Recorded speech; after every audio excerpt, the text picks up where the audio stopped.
Dando continuidade ao nosso estudo da geometria analítica, agora módulo 34 da frente 1 de matemática, a gente vai falar sobre distância entre dois pontos, que é um assunto que, ao mesmo tempo que é muito tranquilo de entender, é um assunto muito importante para a sequência do nosso conteúdo.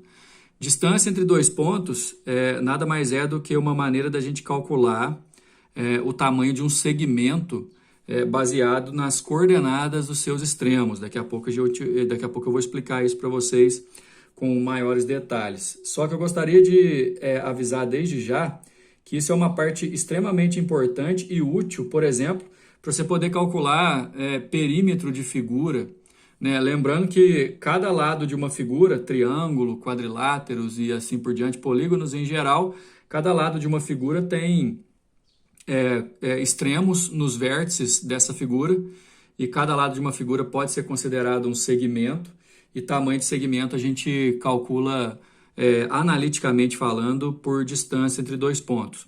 Uma outra coisa importante é que vai aparecer uma fórmula, quem já está aí na página 8 da apostila aberta, já está vendo a fórmula que envolve uma raiz quadrada um pouco maior do que convencional, porém essa fórmula ela vamos dizer assim, que ela é grande, mas não assusta, ou não deve assustar, porque ela é simplesmente o teorema de Pitágoras aplicado a um triângulo que se forma a partir do momento que você quer descobrir a distância entre dois pontos. E aí, lembrando também da aula passada, que quando a gente está estudando geometria analítica e a gente fala de dois pontos, ou a gente fala de pontos em geral, a gente não fala do ponto em si enquanto um desenho, enquanto um ente geométrico, e sim as suas coordenadas. Então, dá uma olhada nesse gráfico, que a gente vai levar em consideração o seguinte, ó. Eu tenho o ponto A, mas ter o ponto A significa ter as suas coordenadas. Aliás, vocês vão ver que vai ter exercício que a gente vai resolver, que a gente nem vai fazer desenho, levando em consideração que a gente consegue chegar a uma fórmula para calcular a distância entre dois pontos de maneira direta e baseado só nas suas coordenadas. Então, eu tenho as coordenadas do ponto A, xa, ya, as coordenadas do ponto B, xb, yb, e esse segmento em vermelho é exatamente o tamanho, é o segmento definido pelos extremos A, B. Distância entre A e B seria você calcular o tamanho desse segmento. A apostila de vocês chama essa distância aqui de distância DAB. Outro detalhe, a gente usa ponto A e ponto B de forma bem genérica, né, pessoal? A gente vai usar os pontos à medida que eles forem sendo nomeados por qualquer letra maiúscula do nosso alfabeto. Aí o detalhe é o seguinte, fazendo a junção das coordenadas desses dois pontos, que servem como extremos do nosso segmento AB, você tem aí formado de azul um triângulo retângulo, né? Ele é um triângulo retângulo por natureza, porque as projeções são ortogonais. Você cria aqui um ponto imaginário, um ponto C, né, que é alinhado verticalmente com o B e alinhado horizontalmente com o C. Aí você determina o segmento AC, que vai ser o x do C menos o x do A, só que o x do C é o mesmo x do B. Como esse C não existe, na verdade a gente tem que se basear nos pontos que existem. Então, o tamanho desse cateto aqui é xb menos xa, ou seja, a abscissa do B menos a abscissa do A, que são os dois pontos extremos do nosso segmento. No caso, sempre você vai fazer a abscissa de um menos a abscissa do outro, e no outro cateto, você vai fazer a ordenada de um menos a ordenada do outro, definindo assim a medida desse outro cateto. A distância de A até B é a hipotenusa, a diferença entre as abscissas é um cateto, a diferença entre as ordenadas é outro. O quadrado da hipotenusa é igual à soma dos quadrados dos catetos, a gente aplica o teorema de Pitágoras, com a situação ficando exatamente dessa forma. A hipotenusa é a distância entre os dois pontos, a diferença entre as abscissas é um cateto e a diferença entre as ordenadas é o outro. O detalhe, pessoal, que na diferença das abscissas e a diferença das ordenadas, você não precisa se preocupar em manter uma ordem, fazer xb menos xa ou xa menos xb, no y a mesma coisa, porque como você vai elevar ao quadrado, vai dar sempre um resultado positivo. E aí fica uma fórmula aqui, que muitas vezes você vai enxergar isso aqui realmente como uma fórmula para aplicação direta, justamente porque você pega esse quadrado e passa para lá como raiz. certo? Então, a distância de A até B é a raiz quadrada do quadrado da diferença entre as abscissas mais o quadrado da diferença entre as ordenadas, baseado no Teorema de Pitágoras. Isso aí vai ajudar a gente a calcular lado de figura, para calcular perímetro, depois pode ajudar também para classificar triângulos, ajuda também a gente entender o que são pontos equidistantes, né? Pontos cujas distâncias você pode igualar, e assim a gente vai aplicando nos exercícios. Dá só uma olhada no número 1, ó. A figura abaixo mostra a trajetória percorrida por uma pessoa para ir do ponto A ao ponto B, caminhando em terreno plano e sem obstáculos. Então, essa pessoa aqui, ela percorre 20 metros para a direita, 9 para cima, 17 para a esquerda, 6 para cima e 5 para a direita, chegando ao ponto B. Se ela tivesse usado o caminho mais curto para ir de A para B, teria percorrido. O caminho mais curto de A para B é o segmento que une os dois pontos A e B. O caminho mais curto é esse aí que eu acabei de sombrear na apostila. E outra coisa, repara na resolução que a gente vai fazer em seguida, que para criar referência dos pontos, como é que eu calculo a distância do ponto A até o ponto B, como a gente acabou de ver lá na parte teórica? Basta eu conhecer as coordenadas do ponto A e as coordenadas do ponto B e jogar naquela fórmula que é originada no Teorema de Pitágoras. Então, nesse caso, a proposta de resolução é bastante inteligente. A gente vai olhar, vai passar um eixo Y aqui, ó, pelo segmento de 6 metros e um eixo X pelo segmento de 20 metros para definir as coordenadas dos pontos A e B. Dá uma olhada. Vocês podem usar a própria figura do exercício para poder fazer essa definição. Veja bem, você tem aqui, ó, um eixo X passando exatamente onde está o segmento de 20 metros e um eixo Y passando exatamente onde está o segmento de 6 metros. Nesse caso, você pode definir da seguinte maneira, ó, ponto A e ponto B, daqui a pouco a gente vai calcular a distância entre eles. O detalhe é o seguinte, ó, presta bastante atenção, que o ponto A, vou puxar uma setinha nele aqui, ó, o ponto A é um ponto do eixo X, então é certeza que o Y dele é 0. Agora, como criou-se uma referência, e aqui é a nossa origem, onde o Y e o X se encontram, se tudo aqui é 20 e aqui até aqui é 17, então ficaram 3 unidades de comprimento para a esquerda. Por isso, o ponto A, ó, vai ser menos 3 e 0. Ok? No ponto B, a gente vai ter que fazer o seguinte, projetando o ponto B aqui no eixo X, você vai ver que a distância dele até o eixo Y, até o 0 aqui, vai ser 5. Então, puxa uma setinha aqui, o X do B já é 5, certo? Outra coisa, você pode perceber que subiu 9 e depois subiu mais 6. Ou seja, esse tanto aqui que o B tem em relação ao Y dá 9 mais 6, que é 15. Isso significa que o Y do B vale 15. Então, o ponto A é menos 3, o ponto B é menos 3 e 0, né? O ponto B é 5 e 15.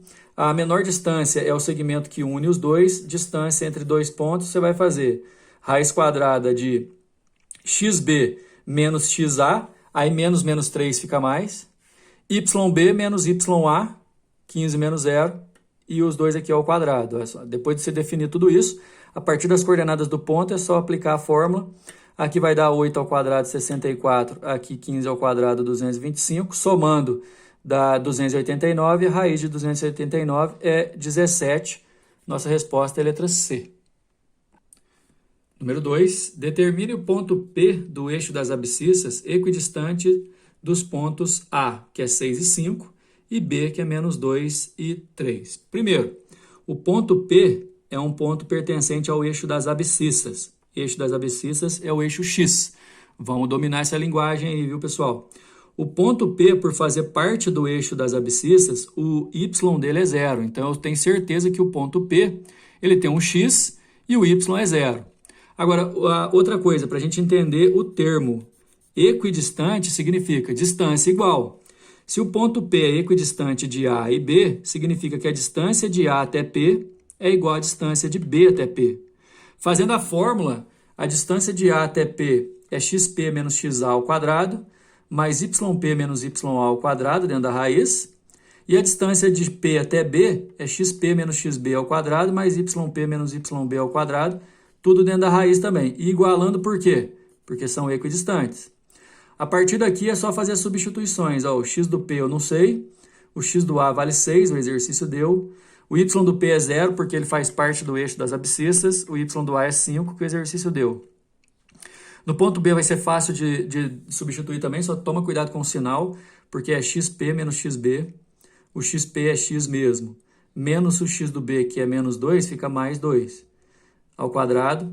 Mais 0, que é o x do P, menos o y do B, que é 3 ao quadrado. Primeiro, a gente vai fazer uma coisa aqui, ó. Raiz dos dois lados eu posso eliminar. Aí x menos 6 ao quadrado, aqui dá 25. Aqui vai dar x mais 2 ao quadrado e aqui vai dar 9. Desenvolvendo essa parte aqui é um produto notável. Quadrado do primeiro menos 2 vezes o primeiro vezes o segundo mais o quadrado do segundo, mais 25. Esse parênteses aqui também é um produto notável, mais 9. X ao quadrado você pode eliminar.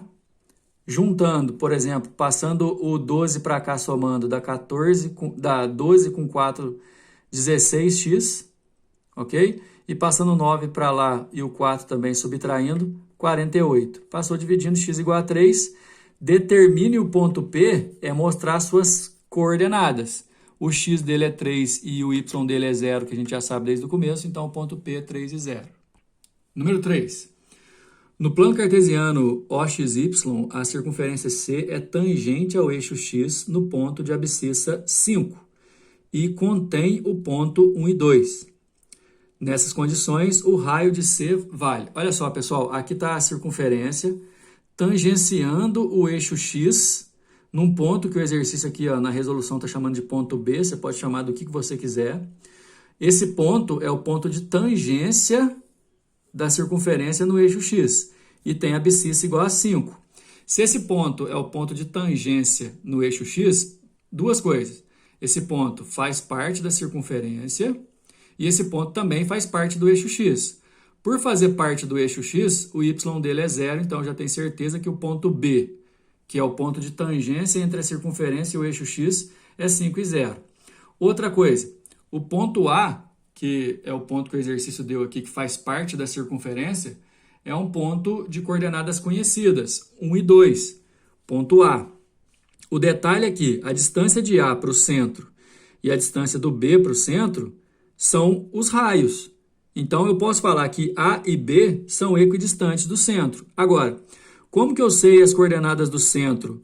Detalhe, certeza que como uma circunferência ao tangenciar uma reta tangencia formando 90 graus, certeza que projetando aqui, ó, na projeção ortogonal, o x do centro é o mesmo x do ponto B, que é 5. E outra coisa, imaginando que aqui tem um eixo y aqui do lado, ó, projetando aqui o y dele, você vai ver que é o mesmo tamanho do raio. Então, o centro, o y dele vale r. Então, o que eu posso fazer? A distância de A até C vale r. Eu podia fazer a distância de C até B também valendo r, mas ia cortar tudo, ia dar 0 em tudo. Aqui eu vou conseguir alguma coisa, lembrando que eu quero é o raio da circunferência. Distância de A até C é o próprio raio, e ela vale raiz quadrada de xc menos xa ao quadrado, mais yc menos ya ao quadrado. Isso vale o raio. Ok, pessoal? Aí, vamos lá, tomar cuidado aqui que está sendo feito um pouco direto aqui, mas olha só, 5 menos 1 dá 4 ao quadrado, dá esse 16 aqui. Esse parêntese você tem que desenvolver fazendo produto notável. E o detalhe, elevou ao quadrado dos dois lados da equação aqui para cortar a raiz, e por isso apareceu um r ao quadrado desse lado, que inclusive vai ser eliminado com o r lá do outro lado. E aí eu vou passar o 4 trocando o sinal, fica 4r igual a 16 mais 4, que é 20. Então o raio vale 5, que é a nossa letra C. Número 4. Em um experimento sobre orientação de navegação de pombos, considerou-se o pombal como origem O de um sistema de coordenadas cartesianas e os eixos orientados sul-norte, que seria o nosso eixo Y, e oeste-leste, que seria o nosso eixo X. Algumas aves foram liberadas num ponto P, que fica a 52 km ao leste, e só um minuto, fica 52 km ao leste do eixo SN e 30 km ao sul do eixo WL. Opa, peraí. 52 quilômetros a leste é do lado de cá, do lado direito. E 30 quilômetros ao sul é abaixo. Então, vai ser o quarto quadrante aqui. Esse ponto, que ele está chamando de ponto P, ele fica aqui no nosso quarto quadrante. E aí, como ele fica a 52 quilômetros a leste, aqui é 52, tudo em quilômetro, né? E ele fica 30 quilômetros ao sul, então aqui 30. As coordenadas do ponto P, ó, 52 e 30. A gente tem as coordenadas do ponto P aí. O ângulo azimutal de P é o ângulo em graus medido no sentido horário a partir da semirreta ON. A partir da semirreta ON aqui, viu, gente? Até a semirreta OP.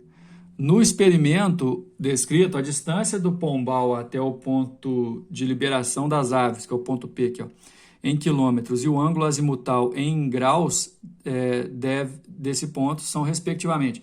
Aqui está dando a raiz quadrada de 3.604, provavelmente é um valor que a gente vai usar. Mas a distância do ponto P até a origem, a gente vai poder tranquilamente calcular com distância entre dois pontos, porque a origem é 0, 0 e o ponto P eu conheço as coordenadas. Agora, para fazer esse ângulo azimutal, dá uma olhada no que a gente vai fazer, tem um desenho aí. Como eu já havia colocado, olha só, o ponto P, 52 a leste e 30 a sul. Aliás, eu tinha colocado 30, é menos 30, né, porque está abaixo. Então, a primeira coisa é fazer a distância do ponto P à origem, que de acordo com aquela fórmula, a distância de O até P, eu posso fazer xp menos x da origem dá 52 menos 0, 52 ao quadrado. Depois, yp menos y da origem dá menos 30 menos 0, dá menos 30 ao quadrado. E aí, 52 ao quadrado mais 30 ao quadrado, aqui somando já os resultados da 3.604, a raiz disso o próprio exercício deu da 600. Então, essa distância aqui, ó, dá 600. 600 não, desculpa, 60. Agora, para calcular esse valor de ângulo que o exercício está dando, a gente pode usar, por exemplo, o seno desse ângulo alfa aqui, ó. Levando em consideração que do lado de cá vale 30, em módulo, né? Seno de alfa é cateto oposto 30 sobre a hipotenusa, que é 60. Então, seno de alfa é meio. Isso quer dizer que esse ângulo alfa aqui vale 30.